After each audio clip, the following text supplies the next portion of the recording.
কাকে বলে? দেহ থেকে নাইট্রোজেনজাত বর্জ্য পদার্থ নিষ্কাশনী হলো রেচন। আপনাদের বইতে 84 পেজ নাম্বার 84 পেজে আছে। আমিষ জাতীয় খাদ্য বিপাকে সৃষ্ট নাইট্রোজেন ঘটিত বর্জ্য পদার্থ নিষ্কাশনের প্রক্রিয়াকে বলা হয় রেচন। অন্যান্য যেসব পতঙ্গ রয়েছে সেই সব পতঙ্গের মতো ঘাসফড়িংয়েরও প্রধান রেচন অঙ্গ হলো মালপিজিয়ান নালিকা। যদি বলা হয় ঘাসফড়িংয়ের প্রধান রেচন অঙ্গের নাম কি? মালপিজিয়ান নালিকা। এটা মাথার মধ্যে রাখবেন। তো মালপিজিয়ান নালিকা হচ্ছে ঘাসফড়িংয়ের প্রধান রেচন অঙ্গ। এই মালপিজিয়ান নালিকাগুলি ছাড়াও ইউরেট কোষ, ইউরিক কোষ গ্রন্থি, নেফ্রোসাইট এবং কিউটিকল, কি বললাম? ইউরেট কোষ, ইউরিক কোষ গ্রন্থি, নেফ্রোসাইট এবং কিউটিকলও এদের যে অতিরিক্ত রেচন অঙ্গ হিসেবে কাজ করে। তো এখানে যে নামগুলি পরে লেখা হলো ফ্যাট বডি, নেফ্রোসাইট, ইউরিক কোষ গ্রন্থি, কিউটিকল, এগুলি থেকে বহুপদী যে কোশ্চেনগুলি রয়েছে সেই বহুপদী কোশ্চেনগুলি কিন্তু আসবে। তো বহুপদী যে কোশ্চেনগুলি,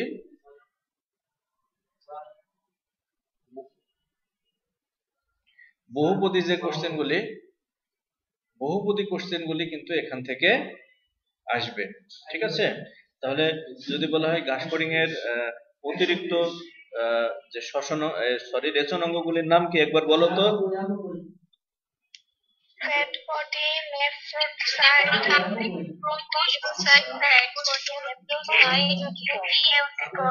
ওকে, তাহলে ফ্যাট বডি, নেফ্রোসাইট, মালপিজিয়ান নালিকা, ইউরিক কোষ গ্রন্থি, কিউটিকল, এই নামগুলি আমরা মনে রাখবো।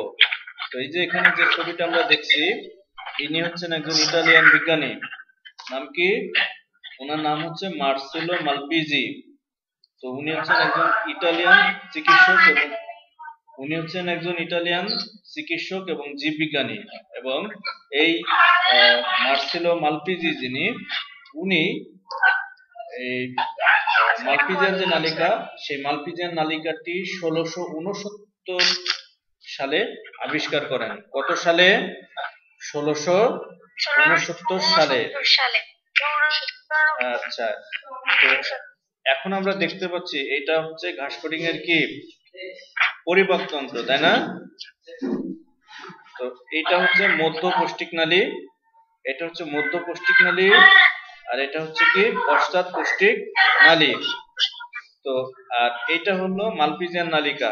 তো যদি বলা হয় মালপিজিয়ান নালিকা কোথায় অবস্থিত?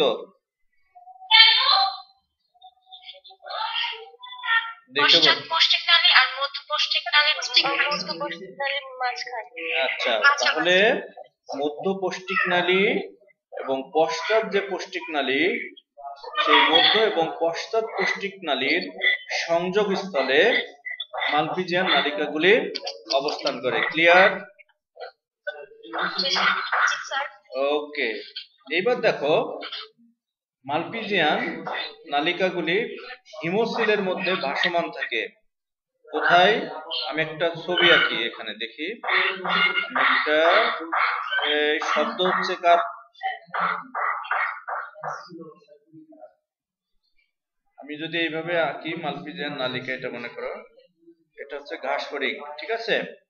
তো ঘাসফড়িং এর দেহের ভিতরে যে গহ্বরটা থাকে সেই গহ্বরটাকে বলা হয় কি?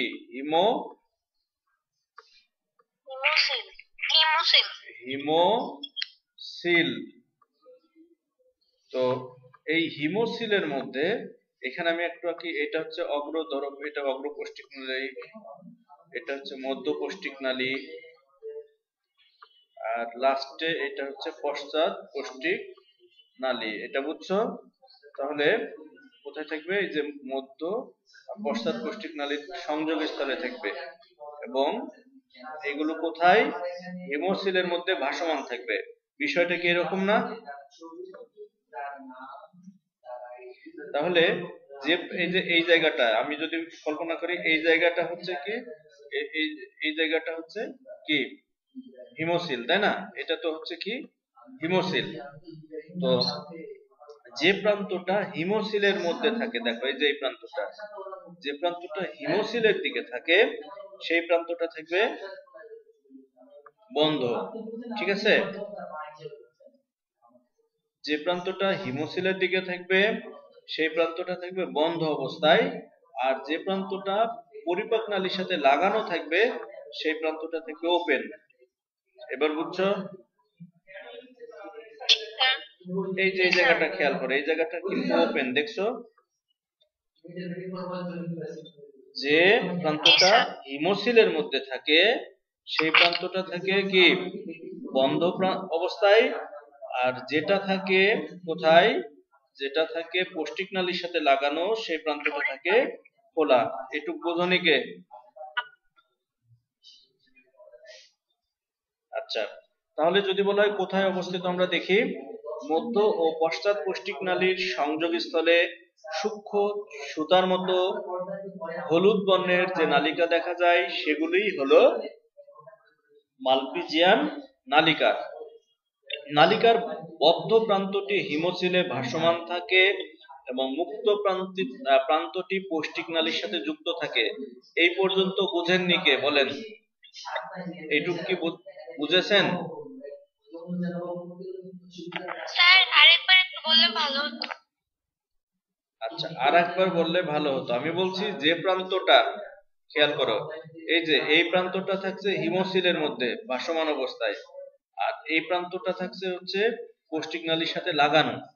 তো যে প্রান্তটা হিমোসিলের মধ্যে থাকে সেই প্রান্তটা হচ্ছে বন্ধ অবস্থায় থাকে, মুখটা থাকে বন্ধ, আটকানো। আর যে প্রান্তটা পরিপাক নালীর দিকে থাকে, পরিপাক নালী বা পৌষ্টিক নালীর সাথে লাগানো থাকে যে প্রান্তটা, সেই প্রান্তটা হচ্ছে কি খোলা। এবার বুঝছো? জি স্যার। আচ্ছা, পরেরটা যাই। যারা আইডি গুলি লিখনি চ্যাট বক্সে আইডি গুলি লিখে দাও। এখন আমরা 3 মার্কসের জন্য জানবো যে গঠনটা। আমরা এখন জানবো কি গঠন, ঠিক আছে? তো মালপিজিয়ান নালিকার গঠন যদি আমরা দেখি,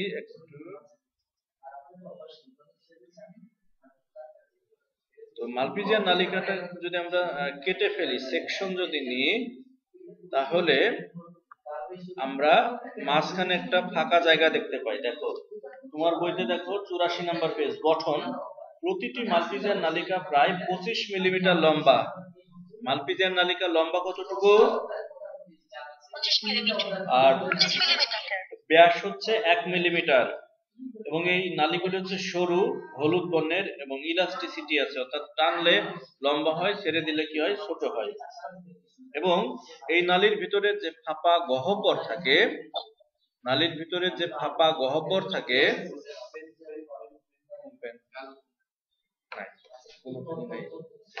নালীর ভিতরে ফাঁপা যে গহ্বর থাকে সেই ফাঁপা গহ্বরকে বলা হয় কি লুমেন। কি বলা হয়? লুমেন। আচ্ছা, এবার দেখেন যে প্রতিটি নালিকার প্রাচীর একই স্তর বিশিষ্ট এপিথেলিয়াম কোষে গঠিত। এই যে এই কোষগুলি হচ্ছে এপিথেলিয়াম, মানে আবরণী কোষ। এক একটা কোষের নাম হচ্ছে কি আবরণী কোষ। তাহলে কি বলা হচ্ছে? প্রতিটি নালিকার প্রাচীর একই স্তর বিশিষ্ট এপিথেলিয়াম কোষে গঠিত। এপিথেলিয়াম কোষের বাংলা হচ্ছে আবরণী কোষ। তাহলে এই যে এখানে আমরা যে কোষগুলি দেখলাম এতক্ষণ, এই যে এই কোষ, এই একটা আবরণী কোষ, এই একটা আবরণী কোষ, একই স্তর বিশিষ্ট কি থাকবে? আবরণী কোষ দ্বারা আবৃত থাকবে। কি বোঝা গেছে? জি স্যার। আচ্ছা, এরপরে দেখো এই যে আবরণী কোষ, এই আবরণী কোষের বাহিরের দিকে দেখো, এই যে বাহিরের দিকে কি থাকবে? একটা পর্দা থাকবে, যেটাকে বলা হয় বেসমেন্ট মেমব্রেন বা ভিত্তি পর্দা। তাহলে এটা কি বোঝা গেছে? আমি যদি আরেকটু ভালো করে দেখাই, আরেকটু ভালো করে দেখাই, এই যে এরকম বাহিরে যে এই যে বৃত্তাকার যে আবরণটা দেখছো না, এই যে বাহিরে এরকম বৃত্তাকার যে আবরণ, এই বৃত্তাকার আবরণটাই হলো কি, আমি যদি আলাদা করে দেখাই, এরকম একটা আবরণ দেখা যাচ্ছে, এই যে জি স্যার। এই আবরণটাকে বলা হচ্ছে ভিত্তি পর্দা বা বেজমেন্ট মেমব্রেন। ক্লিয়ার? জি স্যার। ওকে, এরপরে দেখো এইবার ভিতরের দিকে অসংখ্য মাইক্রোভিলাই দিয়ে আবৃত থাকে। মাইক্রোভিলাই, মাইক্রোবিলাই না কিন্তু, হ্যাঁ। এই যে ভিতরে দেখো সুতার মতো কিছু অংশ দেখা যাচ্ছে, দেখছো? এই যে ছোট ছোট সুতার মতো অংশ লুমেনের পাশে, এই সুতার মতো এই অংশগুলিকে বলা হচ্ছে মাইক্রোভিলাই। কি বলা হচ্ছে? মাইক্রোভিলাই। তো এরকম মাইক্রোভিলাই গুলি দেখো একটার সাথে আরেকটা, একটা কষার একটা যুক্ত হয়ে কি গঠন করে? আমরা যে ব্রাশ দেখছো, ব্রাশ, ব্রাশ কিন্তু এরকম না? তাহলে এই মাইক্রোভিলাই গুলি, এই যে ছোট ছোট এই মাইক্রোভিলাই গুলি, সরি, এই মাইক্রোভিলাই গুলি সম্মিলিত ভাবে কি গঠন করবে? Brush border. কি গঠন করবে? মাইক্রোভিলাই সম্মিলিত ভাবে বৈশিষ্ট্যপূর্ণ ব্রাশ বর্ডার গঠন করে। এইটুকু কি ক্লিয়ার? ওকে। তো এই যে মালপিজিয়ান নালিকার কথা বললাম, এরকম যে মালপিজিয়ান নালিকাগুলি থাকে, এই মালপিজিয়ান নালিকাগুলি কোথায় থাকে? হিমোসিলের মধ্যে। তো হিমোসিলের মধ্যে তারা কিন্তু নিজে নিজে নড়াচড়া করতে পারে না। হিমোসিলের ভিতরে তারা নিজেরা সঞ্চালন করতে পারে না। তো এই হিমোসিলের মধ্যে রক্ত প্রবাহিত হয়, এই যে ফাঁকা জায়গাগুলির ভিতর দিয়ে কি হয়? রক্ত প্রবাহিত হয়, যার নাম হচ্ছে হিমোলিম। ঘাসফড়িং এর রক্তকে বলা হয় হিমোলিম। তো হিমোলিম যখন কি হয়? প্রবাহিত হয়, সেই হিমোলিম্পের সাথে সাথে এগুলিও কিন্তু সঞ্চালিত হয় এবং রেচন কাজ সম্পন্ন করে। এটুকু কি বুঝছো? তাহলে যেটা বললাম এতক্ষণ, দেখো মালপিজিয়ান নালিকার অভ্যন্তরে ফাঁপা গহ্বরকে লুমেন বলে এবং এক স্তর বিশিষ্ট এপিথেলিয়াল বা আবরণী কোষ দ্বারা এটি গঠিত থাকে। কোষ স্তরের ভিতরের বাইরের দিকে বেসমেন্ট পর্দা থাকে, আমি যেটা দেখালাম এই যে এটা, এবং ভেতরের দিকে ব্রাশ বর্ডার থাকে। এই যে চুলের মতো অংশগুলিকে বলা হয় ব্রাশ বর্ডার। লুমেনের অন্তর্গত গ্রন্থিময় এপিথেলিয়াল কোষ দ্বারা গঠিত। এই যে ভিতরের অংশটা গ্রন্থিময় এপিথেলিয়াল মানে আবরণী কোষ দ্বারা গঠিত। এসব কোষের এক পার্শ্বে অসংখ্য সিলিয়া থাকে, এই যে চুলের মতো এই অংশগুলি সিলিয়া, এবং এরা ব্রাশ বর্ডার গঠন করে। আচ্ছা, এখন আমরা দেখি এই জিনিসগুলি। দেখো এটা হচ্ছে মালপিজিয়ান নালিকা। তো এখানে আমি যে লিখলাম দেখো, এই যে পৌষ্টিক নালী, এই জিনিসটা খেয়াল করো। তো এই পৌষ্টিক নালীটা কি, এই জায়গাটা, এটা কি মধ্য পৌষ্টিক নালী না পশ্চাৎ পৌষ্টিক নালী হবে বলো?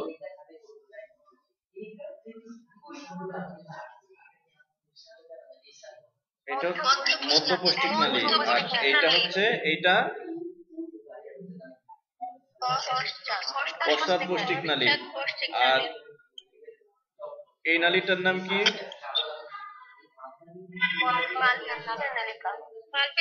মালপিজিয়ান নালিকা। তাহলে এই যে ফাঁকা যে জায়গাটা আমরা দেখছি, এই যে ফাঁকা জায়গাগুলির নাম কি হবে? হিমোসিল। লুমেন তো থাকবে যে ভিতরে, লুমেন থাকবে ভিতরে, লুমেন হচ্ছে যে এই গহ্বরটার নাম। আর মালপিজিয়ান নালিকাটা যদি আমরা দেখতে চাই, সেই মালপিজিয়ান নালিকা তো এরকম থাকবে না, এরকম থাকে না ঘাসফড়িং এর দেহের ভিতরে। তাহলে এটার নাম কি হবে? এটার নাম হিমোসিল না? হিমোসিল। তাহলে হিমোসিলের মধ্যে যে প্রান্তটা থাকছে সেই প্রান্তটা বন্ধ।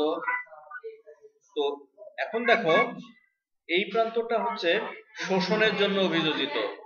প্রান্তীয় বন্ধ যে প্রান্তটা, এই প্রান্তটা হচ্ছে শোষণের জন্য অভিযোজিত, অর্থাৎ এখানে কোনো কিছু শোষণ করে নিবে। হিমোলিম্ফ মানে হচ্ছে ঘাসফড়িং এর রক্ত, ঘাসফড়িং এর রক্তকে বলা হচ্ছে হিমোলিম্ফ। তো সেই হিমোলিম্ফ থেকে এই যে বদ্ধ প্রান্তটা কি করবে? দূষিত পদার্থগুলি শোষণ করে নেবে। আর এই যে গোড়ার যে প্রান্তটা দেখো, এই যে এখানে গোড়ার যে প্রান্তটা, এই প্রান্তটা হচ্ছে কোনো কিছু ক্ষরণের জন্য অভিযোজিত। তো এখন আমরা দেখব যে রেচন প্রক্রিয়াটা কিভাবে ঘটে। সবাই খেয়াল করো।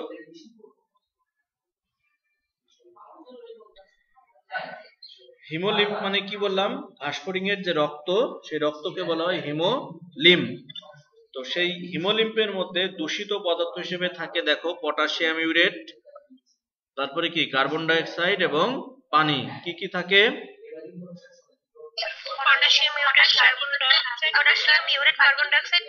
আচ্ছা, এবার পটাশিয়াম ইউরেট কোথায় প্রবেশ করলো? মুক্ত প্রান্তে না বদ্ধ প্রান্তে?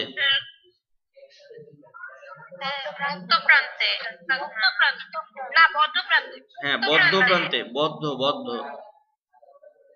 তারপরে পানি প্রবেশ করলো বদ্ধ প্রান্তে, কার্বন ডাই অক্সাইড প্রবেশ করলো কি বদ্ধ প্রান্তে।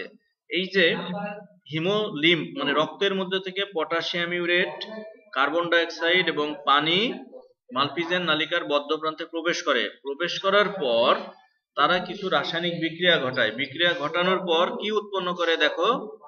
কি কি উৎপন্ন করলো?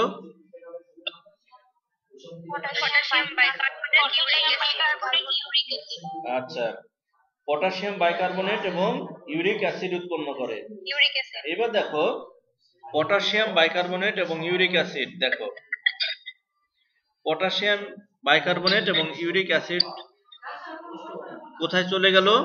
চলে গেল গোড়ার অংশে মানে মুক্ত প্রান্তে। মুক্ত প্রান্তে গিয়ে পটাশিয়াম বাইকার্বনেট থেকে কি হয়? পানি শোষণ করে নেয়, পানির পুনঃশোষণ ঘটে। পুনঃশোষণের পর এই পটাশিয়াম বাইকার্বনেটকে পাঠিয়ে দেয় কোথায়? হিমোলিম্ফের মধ্যে। অর্থাৎ পটাশিয়াম বাইকার্বনেট থেকে অতিরিক্ত পানি কি করে? এই যে গোড়ার অংশটা শোষণ করে নিয়ে বা পানির পুনঃশোষণের মাধ্যমে পটাশিয়াম বাইকার্বনেটকে হিমোলিম্ফের মধ্যে পাঠিয়ে দিচ্ছে। পানিও কিছু শোষিত হয়, শোষিত হওয়ার পর পানিকেও হিমোলিম্ফের মধ্যে ফেরত পাঠিয়ে দিচ্ছে। তাহলে এখন অবশিষ্ট থাকলো কে? এইবার ইউরিক অ্যাসিড কোথায় প্রবেশ করলো?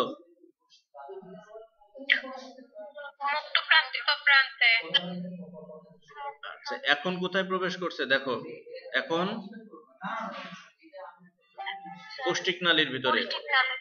আচ্ছা, পৌষ্টিক নালীর ভিতরে প্রবেশ করার পর ইউরিক অ্যাসিড থেকে কি হয়? পানিটা শোষিত হয়ে যায় এবং ইউরিক অ্যাসিড মল হিসেবে, শুষ্ক মল হিসেবে কি হয়? নিষ্কাশিত হয়ে যায়। ক্লিয়ার?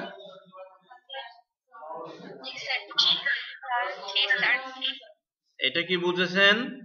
তাহলে ইউরিক অ্যাসিড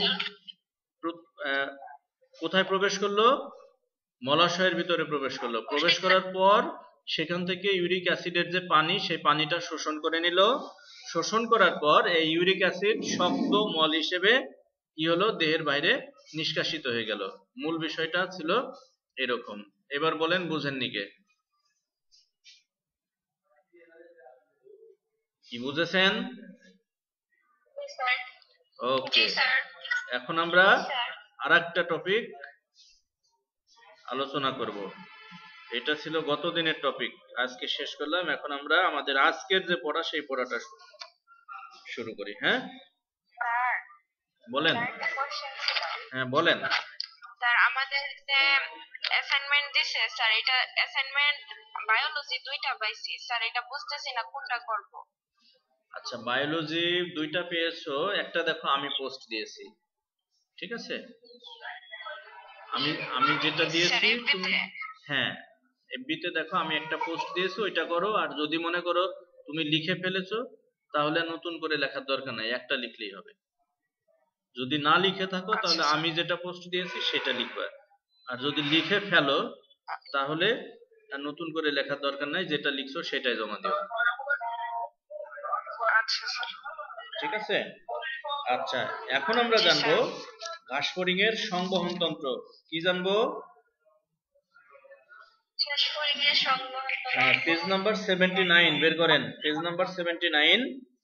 ঘাসফড়িং এর দেহে বহুরূপী হিমোলিম্ফ সংবহনের জন্য হৃদযন্ত্ররূপী পৃষ্ঠীয় বাহিকা, অন্যান্য বাহিকা নিয়ে গঠিত তন্ত্রকে রক্ত সংবহন তন্ত্র বলে। তো প্রাণীদেহে বইতে দাগ দেন। রক্তের গতিপথ অনুসারে প্রাণীদেহে দুই ধরনের সংবহন তন্ত্র দেখা যায়। প্রাণীদেহে কয় ধরনের সংবহন তন্ত্র দেখা যায়? দুই ধরনের। একটা হচ্ছে কি দেখেন, একটা হচ্ছে মুক্ত সংবহন তন্ত্র, আরেকটি হলো কি বদ্ধ সংবহন তন্ত্র। বদ্ধ সংবহন তন্ত্র। তো তন্ত্র। এখন আমরা এই মুক্ত সংবহন তন্ত্র আর বদ্ধ সংবহন তন্ত্র কাকে বলে একটু বুঝে নিই। খেয়াল করেন, যে সংবহন তন্ত্রে রক্ত হৃৎপিণ্ড থেকে কোথায় চলে যাবে? রক্তনালীর মধ্যে যাবে এবং রক্তনালিকা থেকে দেহ গহ্বরে যাবে, দেহ গহ্বর থেকে আবার হৃৎপিণ্ডে যাবে। এই ধরনের সংবহনকে বলা হচ্ছে কি? মুক্ত সংবহন তন্ত্র। যেমন মানুষের রক্ত কি করে? সম্পূর্ণ একটা আবদ্ধ পথের মধ্যে পরিবাহিত হয়, তাই না? তো ঘাসফড়িং এর ক্ষেত্রে যে ঘটনাটা ঘটে, এই রক্তটা সম্পূর্ণরূপে আবদ্ধ হয় না। হার্ট থেকে কি হয়? রক্তনালীর মাধ্যমে সে হিমোসিলের মধ্যে মুক্ত হয়। ঘাসফড়িং এর যে দেহ গহ্বর হিমোসিল, সেই হিমোসিলের মধ্যে রক্তটা কি হয়? চলে আসে। তারপরে হিমোসিল থেকে আবার প্রবেশ করবে হার্টে, তখন এই ধরনের যে সংবহন তন্ত্র, সেই সংবহন তন্ত্রকে বলা হয় মুক্ত সংবহন তন্ত্র। আর রক্ত যখন হৃৎপিণ্ড থেকে সম্পূর্ণরূপে আবদ্ধ পথের মধ্যে দিয়ে পরিবাহিত হবে, রক্ত যখন হার্ট থেকে সম্পূর্ণ আবদ্ধ পথে পরিবাহিত হবে, তখন সেটাকে বলা হয় বদ্ধ সংবহন। এটা কি বোঝা গেছে? ওকে। পরীক্ষায় কিন্তু আসে যে মুক্ত সংবহন তন্ত্র বলতে কি বোঝায়, বদ্ধ সংবহন তন্ত্র বলতে কি বোঝায়, এই জিনিসগুলি খেয়াল করতে হবে। তো ঘাসফড়িং এর রক্ত সংবহন তন্ত্র অনুন্নত এবং উন্মুক্ত বা ল্যাকুনার প্রকৃতির। কেন আমরা সেটা বললাম। রক্ত সংবহনের জন্য ঘাসফড়িং এর রক্তনালীগুলি শিরা বা কৌশিক জালিকা গঠন করে না, আর রক্ত দেহের উন্মুক্ত বা ফাঁকা স্থানে মুক্ত হয় বলে এদের রক্ত সংবহন তন্ত্রকে মুক্ত সংবহন তন্ত্র, মুক্ত রক্ত সংবহন তন্ত্র বলে। পরীক্ষায় যদি আসে যে ঘাসফড়িং এর রক্ত সংবহন তন্ত্রকে মুক্ত বা উন্মুক্ত রক্ত সংবহন তন্ত্র বলা হয় কেন, এটা পারবেন না কে কে বলেন?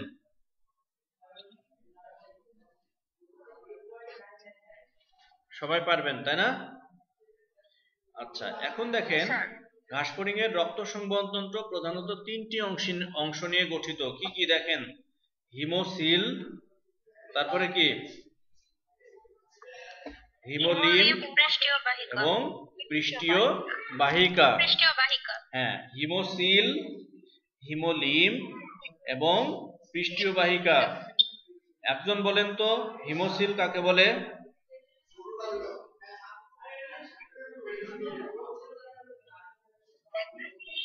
মার্কেজিয়ান নালিকা যে প্রান্তে বদ্ধ অবস্থায় থাকে সেটা হচ্ছে হিমোসিল। এত জটিলে যাওয়ার দরকার নাই, আমি সহজ করে দিই। এবার দেখেন, এটা হচ্ছে ঘাসফড়িং এর দেহের গহ্বর, তাই না? ঘাসফড়িং এর রক্তপূর্ণ, ওটা কি প্লাস্টিক লাগবে? ঘাসফড়িং এর রক্তপূর্ণ দেহ গহ্বরকে বলা হয় হিমোসিল, অর্থাৎ ঘাসফড়িং এর দেহের ভিতর ফাঁকা যে জায়গাটা থাকে সেই জায়গাটা কি বলা হয়? হিমোসিল। এবার বলেন। আপনার সহজ করে শিখতে হবে, এত জটিল করে শিখলে মনে থাকবে না, ঠিক আছে? এখন বলেন হিমোসিল কাকে বলে?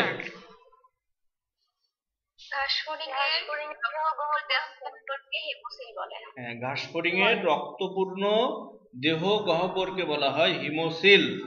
আচ্ছা, এইবার হিমোসিল যে তরল পদার্থ দ্বারা পূর্ণ থাকে, হিমোসিল যে তরল পদার্থ দ্বারা পূর্ণ থাকে সেই তরল পদার্থকে বলা হয় হিমোলিম।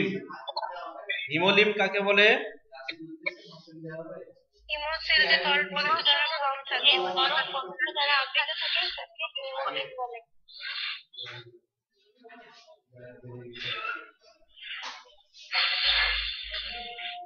তাহলে হিমোসিল যে তরল পদার্থ দ্বারা পূর্ণ থাকে সেই তরল পদার্থকে বলা হচ্ছে হিমোলিম। মানে হিমোলিম হচ্ছে ঘাসফড়িং এর এই বিগত স্টুডেন্টগুলো পেট্রো থেকে বেরিয়ে গেছে ক্যামেরা আসছে, ক্যামেরা নাই। তাহলে কি বুঝছেন? ঘাসফড়িং এর রক্তই হলো হিমোলিম। হিম শব্দের অর্থ হচ্ছে রক্ত আর লিম শব্দের অর্থ হচ্ছে লসিকা। তো ঘাসফড়িং এর রক্ত লসিকার মধ্যে মিশ্রিত অবস্থায় থাকে বলে এদের রক্তকে বলা হচ্ছে হিমোলিম। আমরা পরেরটায় যাই। তাহলে ঘাসফড়িং এর যে হিমোসিল সেটি হচ্ছে রক্ত সংবহনতন্ত্রের অংশ হিসেবে কাজ করে। তো ঘাসফড়িং এর হিমোসিলের মধ্যে দুইটা পর্দা দেখা যায়, একটা পৃষ্ঠীয় অনুপ্রস্থ পর্দা আর একটি হচ্ছে অঙ্কীয় অনুপ্রস্থ পর্দা। তাহলে এই যে দুইটা অনুপ্রস্থ পর্দা থাকার কারণে ঘাসফড়িং এর দেহের হিমোসিলের মধ্যে কয়টি প্রকোষ্ঠ হয়ে গেল একটু বলো তো। এরকম একটা প্রথমে হিমোসিল ছিল, এখন এইখানে একটা পর্দা হয়ে গেল আর এইখানে একটা পর্দা হয়ে গেল। তাহলে এখানে মোট চেম্বার হয়ে গেল কয়টা? একটা, দুইটা,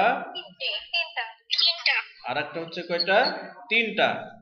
তাহলে এই যে এক একটা চেম্বার বা প্রকোষ্ঠকে বলা হয় সাইনাস। কি বলে? তাহলে এখন পরীক্ষায় যদি আসে ঘাসফড়িং এর দেহে সাইনাস থাকে কয়টি?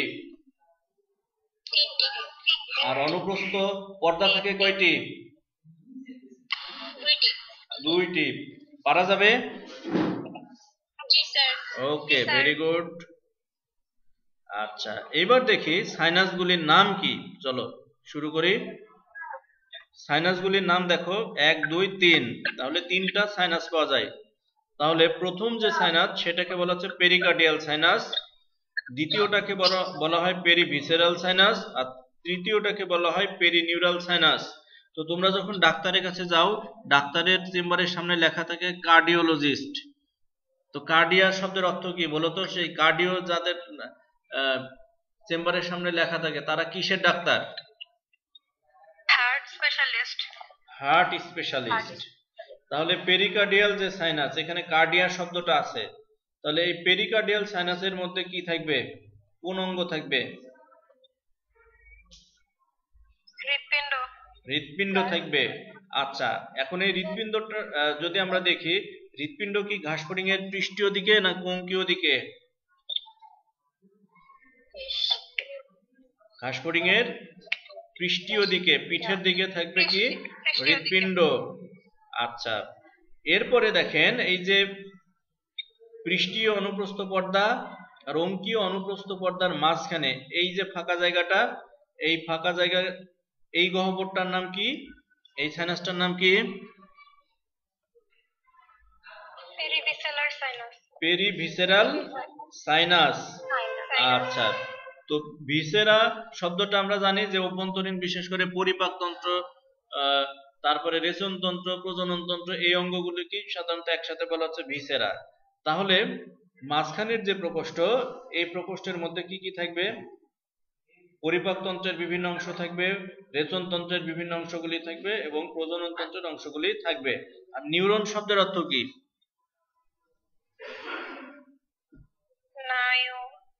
স্নায়ু। তাহলে স্নায়ুতন্ত্র থাকবে কি কোথায়? একেবারে অঙ্কীয় দিকে। আমরা একটু দেখি।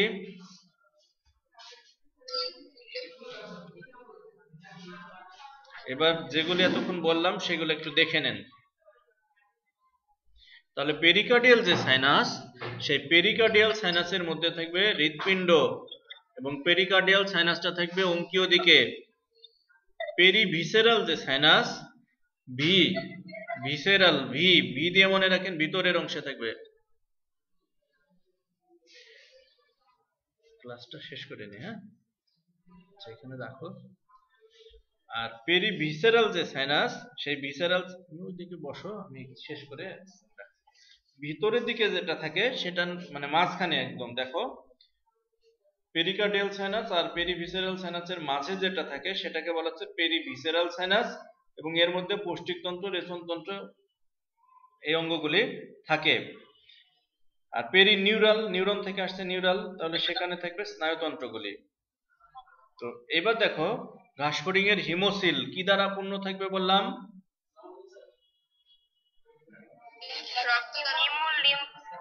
হিমোলিম দ্বারা। তো হিমোলিম দেখো, ঘাসফড়িং এর রক্ত যেটাকে বলা হয় হিমোলিম, তো ঘাসফড়িং এর রক্ত হিমোসিল নামক দেহ গহ্বরে লসিকার সাথে মিশে থাকে বলে এদের রক্তকে বলা হয় কি? হিমোলিম। এবং হিমোলিম প্রধানত দুইটি উপাদান নিয়ে গঠিত, একটি হচ্ছে রক্ত রস এবং আরেকটি হচ্ছে হিমোসাইট নামক শ্বেত রক্তকণিকা।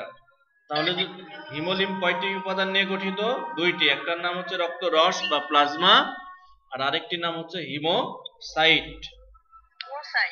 হ্যাঁ, তো কাজগুলো একটু দেখে নাও। আজান হচ্ছে, আমি একটু কথা বন্ধ করলাম, তোমরা একটু একটু পড়ে নাও। হ্যাঁ, পড়ো।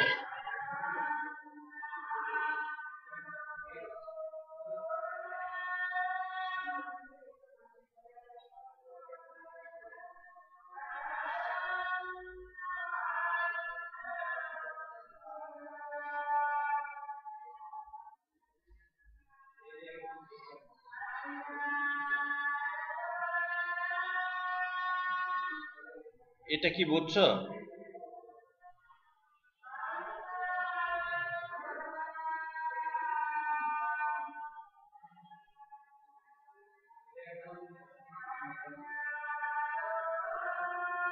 এটা কি তোমরা বুঝতে পেরেছো?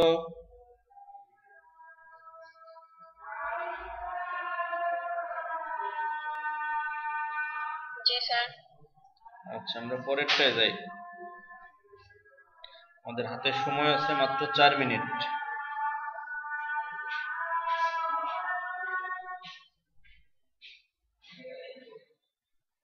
তাহলে এগুলো আমরা ইতিমধ্যে জেনেছি। দেখো, পৃষ্ঠীয় যে বাহিকা, অর্থাৎ যে অংশগুলির মাধ্যমে রক্ত পরিবাহিত হয় সেই অংশগুলির নাম দেখো সম্মুখ অ্যাওর্টা।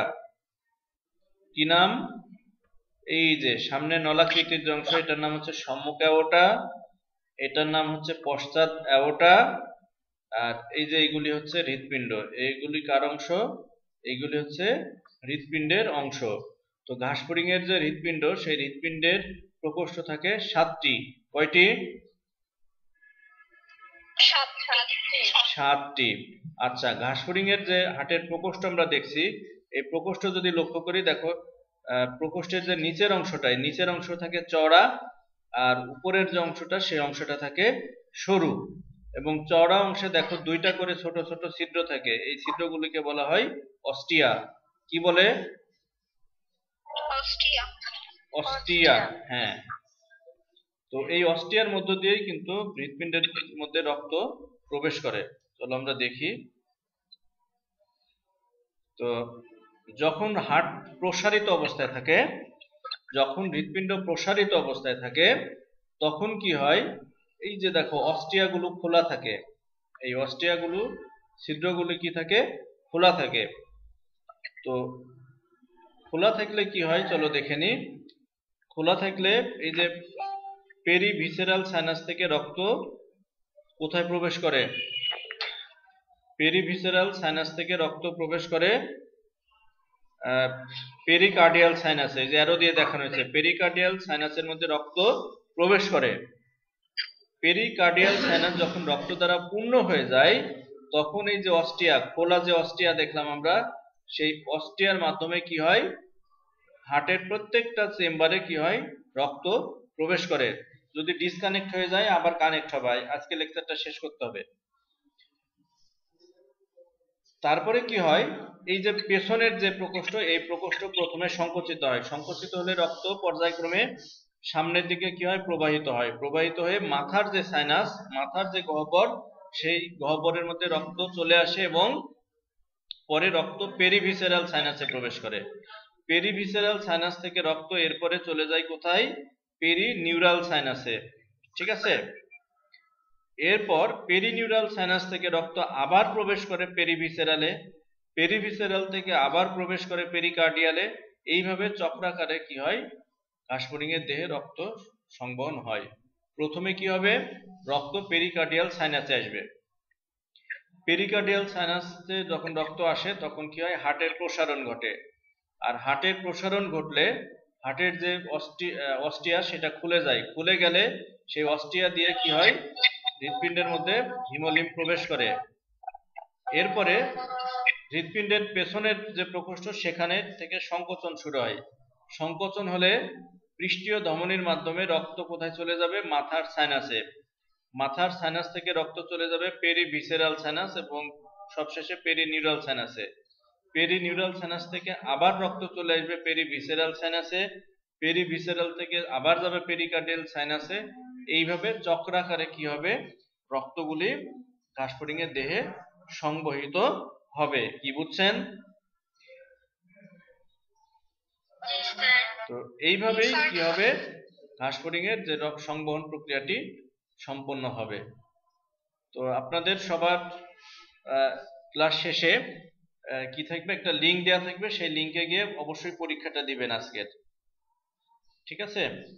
আর এখনই ডিসকানেক্ট হয়ে যাবে। সবাই ভালো থাকবেন। আল্লাহ হাফেজ। হ্যাঁ, আল্লাহ হাফেজ। আসসালামু আলাইকুম। ওয়ালাইকুম আসসালাম।